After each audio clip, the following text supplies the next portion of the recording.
Almighty God has given a free will. আগামী 28 November ঢাকায় আসতে পারেন বিশ্বখ্যাত ইসলামিক ব্যক্তিত্ব ডাক্তার জাকির নায়েক। 2 দিনের সফরে তিনি একটি দাতব্য অনুষ্ঠানে অংশ নেওয়ার কথা আছে তার। তবে মালয়েশিয়া থেকে ঢাকায় তিনি পা রাখলেই তাকে যেন ভারতের হাতে তুলে দেওয়া হয়, বাংলাদেশের কাছে এমন কিছুই আশা করছে ভারত। দেশটির পররাষ্ট্র মন্ত্রণালয় বরাতে সংবাদ মাধ্যম এএনআই নিশ্চিত করেছে এই তথ্য।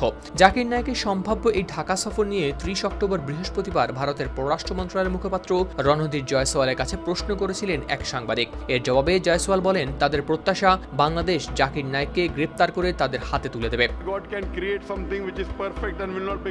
তার ভাষ্যে জাকির নায়েক একজন পলাতক আসামি, তিনি ভারতে ওয়ান্টেড। তাই ভারত আশা করে জাকির নায়েক যেখানেই যান না কেন সংশ্লিষ্ট দেশ তার বিরুদ্ধে যথাযথ ব্যবস্থা নেবে এবং ভারতের নিরাপত্তা উদ্বেগের বিষয়গুলো বিবেচনায় রাখবে। এদিকে জাকির নায়েকের বাংলাদেশে আসার ব্যবস্থা করছে স্পার্ক ইভেন্ট ম্যানেজমেন্ট নামে একটি প্রতিষ্ঠান। গত 12 অক্টোবর প্রতিষ্ঠানটি জানায়, পরিকল্পনা অনুযায়ী 28 অথবা 29 নভেম্বর ঢাকায় ডাক্তার জাকির নায়েকের প্রথম প্রোগ্রামটি হবে। তবে কেবল ঢাকাতেই নয়, ঢাকার বাইরেও এই প্রোগ্রাম করার পরিকল্পনা রয়েছে তাদের। If you disobey Allah, you become inferior to an angel.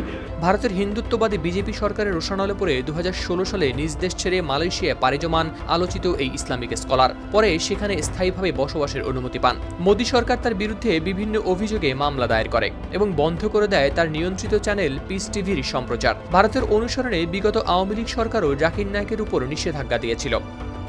Strongly to the rope of Allah and